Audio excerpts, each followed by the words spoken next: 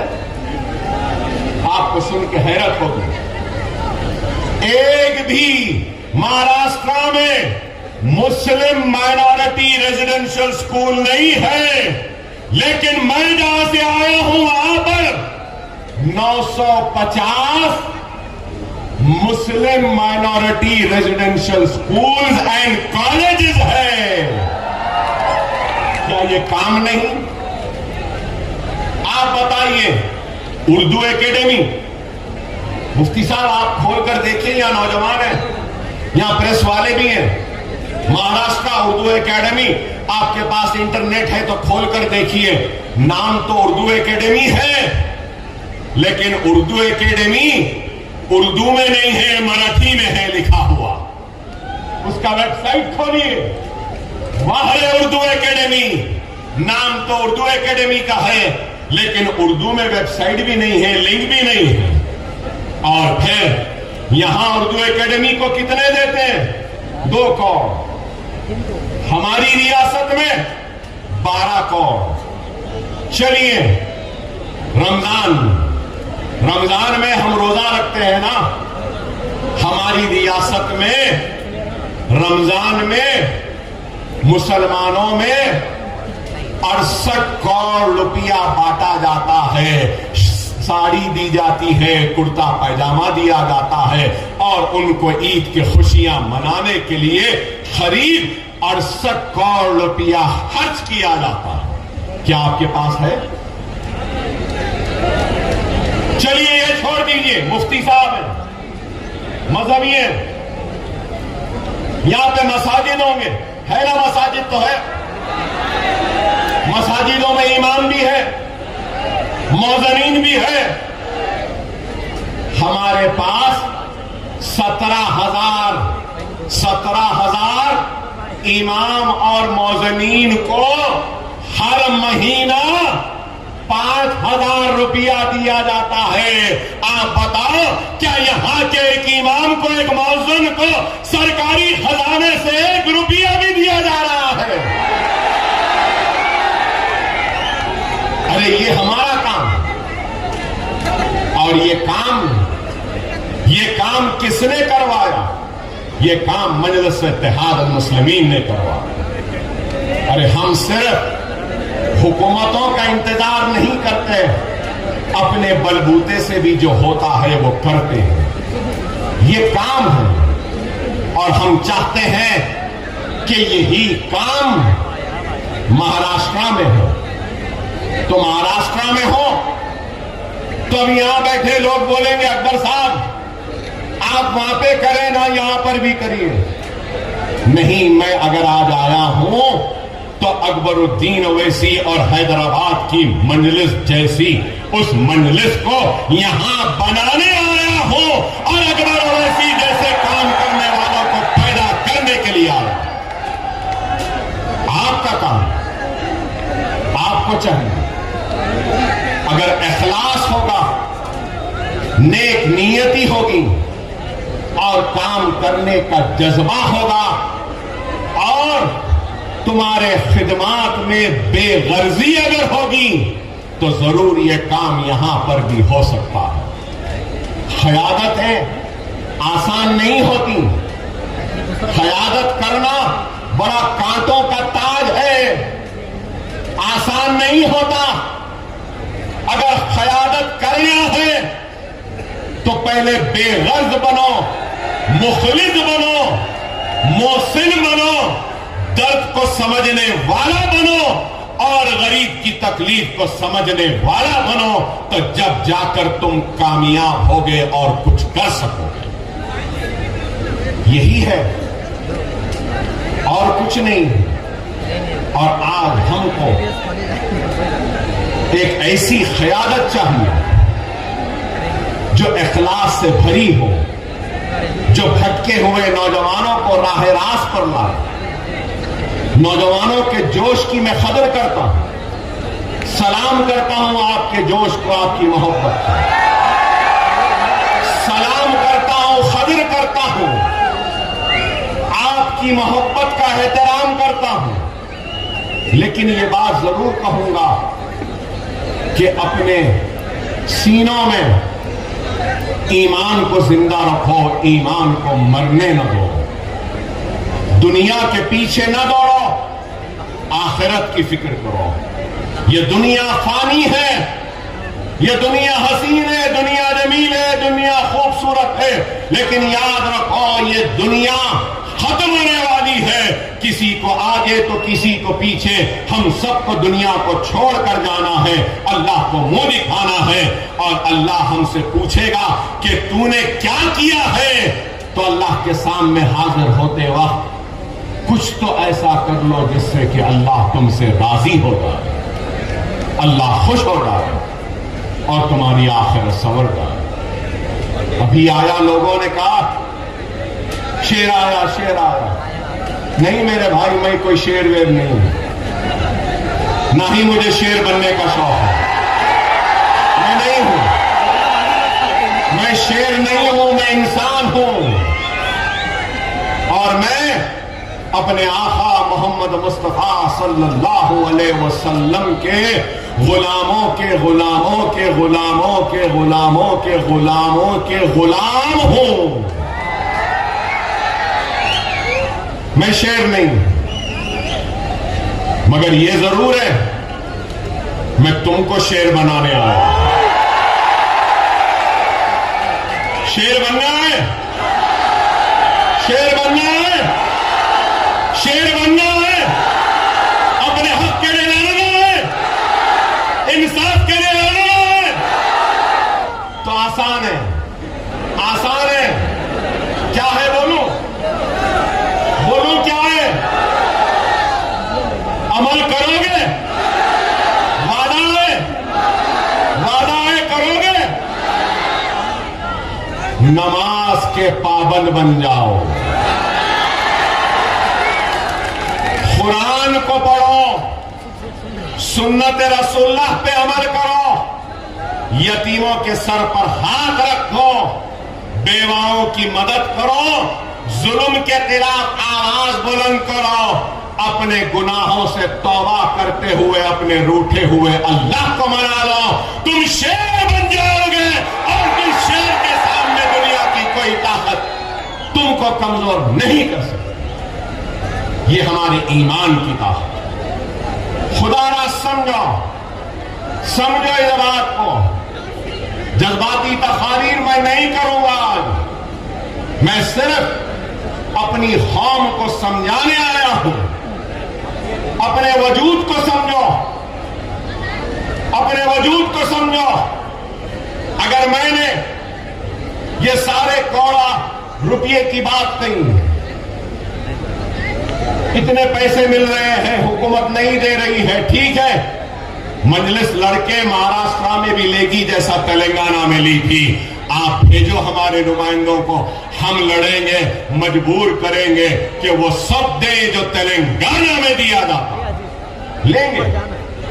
لیکن ہر کوئی کہتا ہے کہ مسلمان غریب ہے، بے شک غریب ہے، بے شک غریب ہے، پچھڑا ہوا، پسماندہ، سب سے پیچھے ہے، لیکن ہمارے پاس ایک بہت بڑی دولت ہے جو کسی کے پاس نہیں، اور وہ دولت ایمان کی دولت ہے، وہ طاقت کلمے کی طاقت ہے، لا الہ الا اللہ محمد الرسول اللہ۔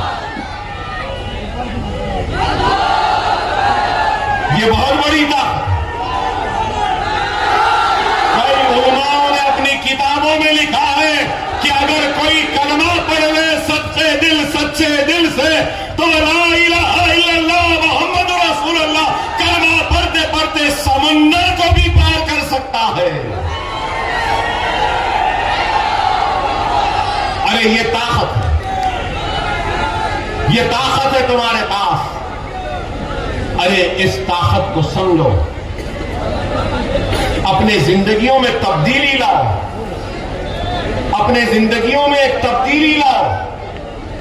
خدا را یہ الیکشن تو آتے رہیں گے، جاتے رہیں گے، اپنے زندگیوں میں اصلاح لاؤ، گناہوں سے پرہیز کرو، حرام سے پرہیز کرو, نیکی کو اختیار کرو, مساجدوں کو آباد کرو.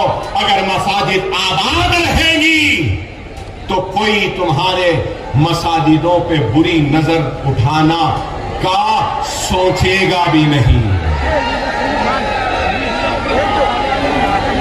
ہم بے نمازی ہو گئے, مساجدیں ویران ہو گئی اور دشمن کی نظریں پڑھنے لگی. خدا را ان باتوں کو سمجھے.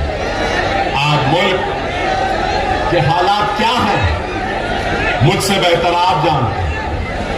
ملک کہاں جا رہا ہے, کدھر جا رہا ہے, آپ بتائیے.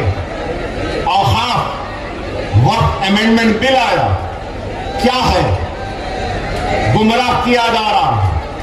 آج ساری توجہ کہاں ہے, ساری توجہ وقت بل پر ہے.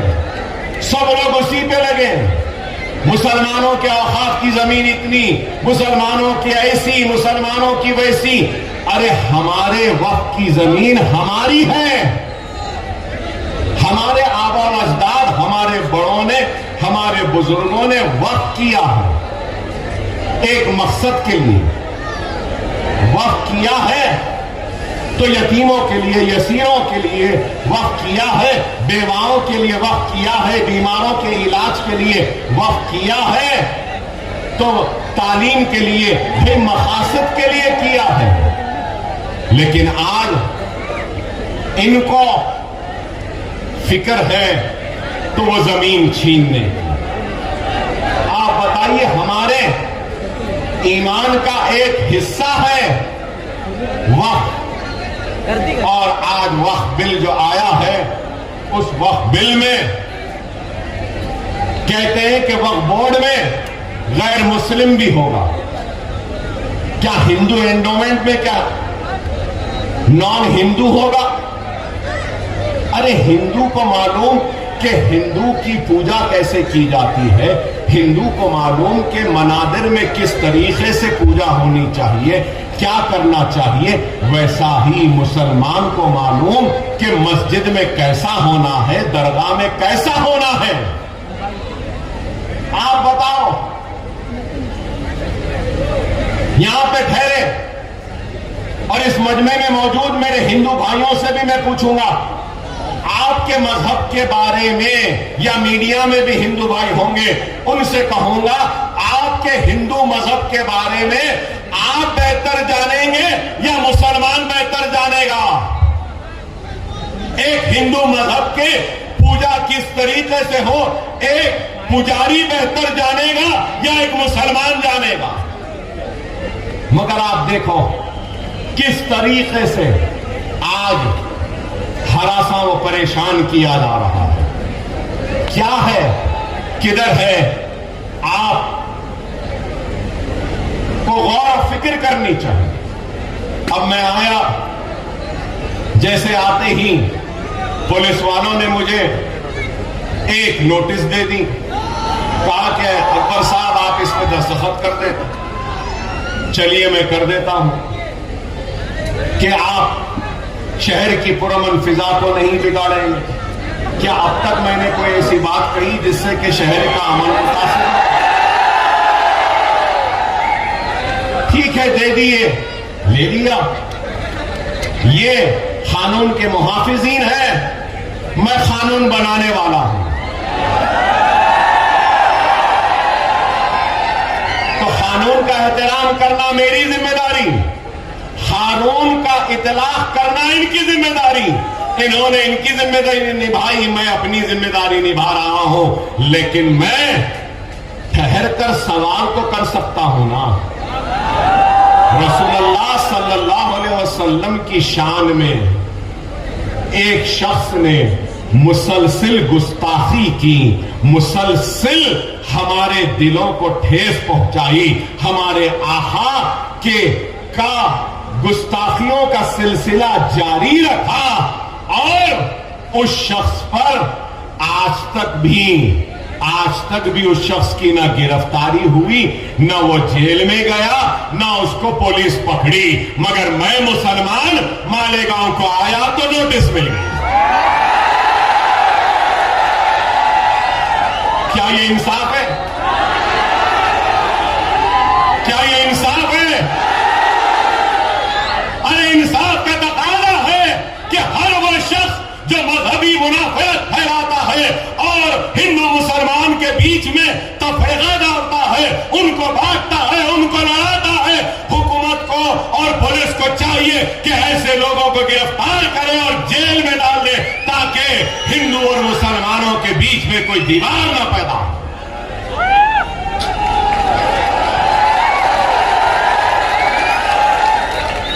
میں ایک بات کہنا چاہتا ہوں اور ایک مطالبہ کرنا چاہتا ہوں۔ اگر میرے مطالبے کو آپ اور آپ سارے لوگ قبول کرتے ہیں تو زوردار نعرہ لگانا۔ مجلس اتحاد المسلمین کی طرف سے اکبر الدین اویسی آج اس جلسے کے ذریعے اس عوام کی موجودگی میں یہ مطالبہ کرتا ہے کہ رسول اللہ کی شان میں گستاخی کرنے والے کو فوراً گرفتار کیا جائے، جیل میں ڈالا جائے۔ کیا آپ منظوری دیتے ہیں؟ نعرہ تکبیر! نعرہ تکبیر! نعرہ تکبیر!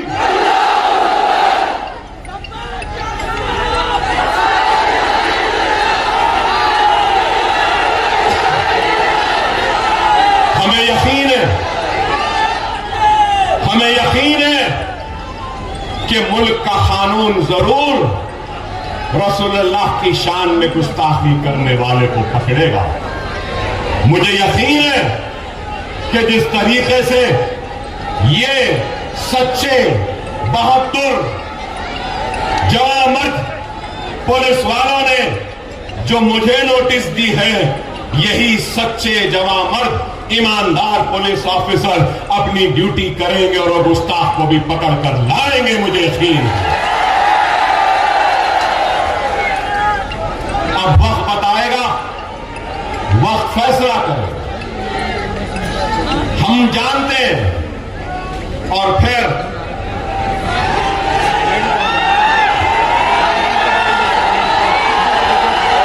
آپ بتائیے کہ اتر پردیش کے وزیر اعلیٰ، اتر پردیش کے چیف منسٹر نے ایک بیان دیا اور بیان میں کہا بٹو گے تو کٹو گے۔ یا میڈیا والے بیٹھے ہیں، میں میڈیا والوں سے ایک چھوٹا سا مشورہ دوں گا آپ کو،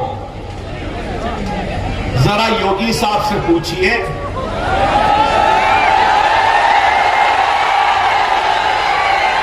کہ یوگی صاحب نے کس کے بٹنے کی بات کی، کس کے کٹنے کی بات کی۔ مسٹر یوگی کس سے مخاطب ہے؟ بٹو گے کس سے کہہ رہے ہیں، کٹو گے کس سے کہہ رہے ہیں، ذرا پوچھو نا بھائی۔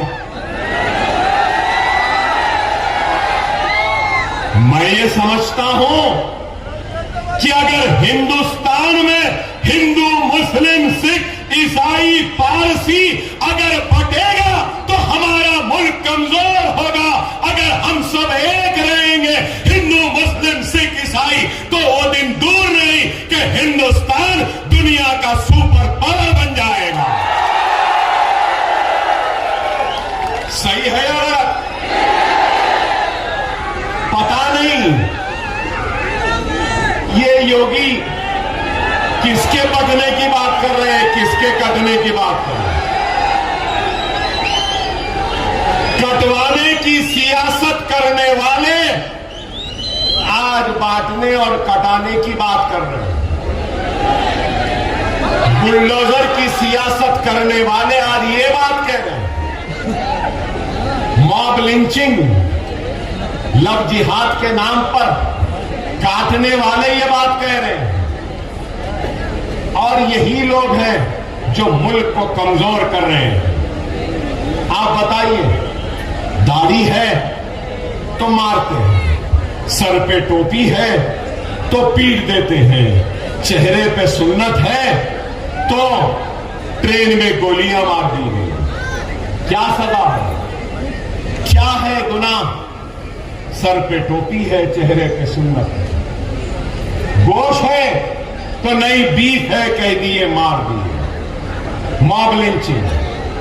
ارے آپ بتاؤ, گھر واپسی کے نام پر اب وقف ایکٹ ہے تو آپ غور کرو میرے بھائی, یہ سب چیزیں کیا ہیں. میں آج اس جلسے سے نہ صرف مسلمانوں سے بلکہ میرے ہندو بھائیوں سے اپیل کروں گا کہ خدا را یہ مودی یوگی کے باتوں میں نہ جاؤ, اس ملک کو کمزور ہونے مت دو. یہ مذہب اور نفرت کی سیاست سے اعتراض کرو اور ترقی کے سیاست کو تھما لو. آؤ ہم اور تم مل کر اس ملک کو آگے بڑھائیں. لیکن آج کیا ہو رہا ہے بتائیے. میں آپ سے یہی اپیل کرنے آیا ہوں کہ خدا را سمجھو حالات کیا ہیں, حالات کیا ہیں. آج آپ مہاراشٹر کی سیاست کو دیکھیے,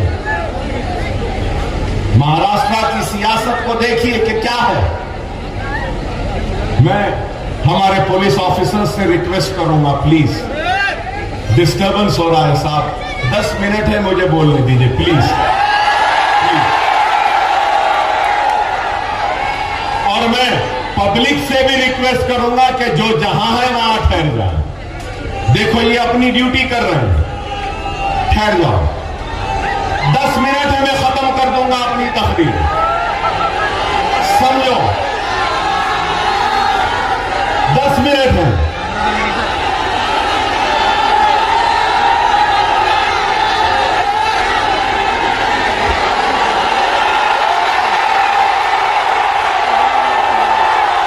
میں سمجھ گیا آپ کیا بول رہے ہیں, میں سمجھ گیا آپ کیا کہہ رہے ہیں. انشاءاللہ پھر آؤں گا اور پھر اس پر بھی بات کروں گا. مگر میں آپ سے یہ بات کہنا چاہ رہا تھا کہ آپ دیکھیے کہ کتنی پارٹیاں ہیں. آج سے 5 برس پہلے بی جے پی تھی, شیو سینا تھے, دونوں مل کر الیکشن لڑے. کانگریس تھی, این سی پی تھی, سماجوادی بھی تھی, مجلس بھی تھی. اور آج این سی پی کے 2, شیو سینا کے 2, اور اس کے بعد میں کانگریس بھی ہے, اس کے بعد سب ہیں. الیکشن سے پہلے مسٹر مودی اور مسٹر ادھو ٹھاکرے مل کر الیکشن لڑے نا. الیکشن کے بعد مسٹر ٹھاکرے الگ ہو گئے, مسٹر مودی الگ ہو گئے, اور مسٹر ٹھاکرے مسٹر پوار سے مل لی, اور مسٹر ٹھاکرے اس کے بعد میں پھر مسٹر راہل گاندھی سے بھی مل لیے نا. ایک سیاسی جماعت آتی ہے تو اس کی ایک آئیڈیالوجی ہوتی ہے, ایک اس کی سوچ ہوتی ہے, فکر ہوتی ہے. ٹھیک ہے, میں آئیڈیالوجی سے اتفاق نہیں کرتا. کسی کی ہندوتوا کی آئیڈیالوجی, کسی کی سوشلزم کی آئیڈیالوجی, کسی کی سیکولرزم کی آئیڈیالوجی, کسی کی کیپٹلزم کی آئیڈیالوجی. کیا اس بات سے کوئی انکار کر سکتے ہیں کہ بال ٹھاکرے, ادھو ٹھاکرے اور شیو سینا کی آئیڈیالوجی ہندوتوا کی ہے یا نہیں؟ میڈیا والوں سے بھی پوچھوں گا, ہے نا؟ ٹھیک ہے بھائی, وہ ان کی آئیڈیالوجی ہے. کانگریس کی آئیڈیالوجی کیا؟ سیکولرزم بولتے ہیں, اندر سے تو کچھ اور ان کی آئیڈیالوجی ہے. تو اب سوال یہ ہے کہ ہندوتوا آئیڈیالوجی آج سیکولر آئیڈیالوجی کے ساتھ ہے.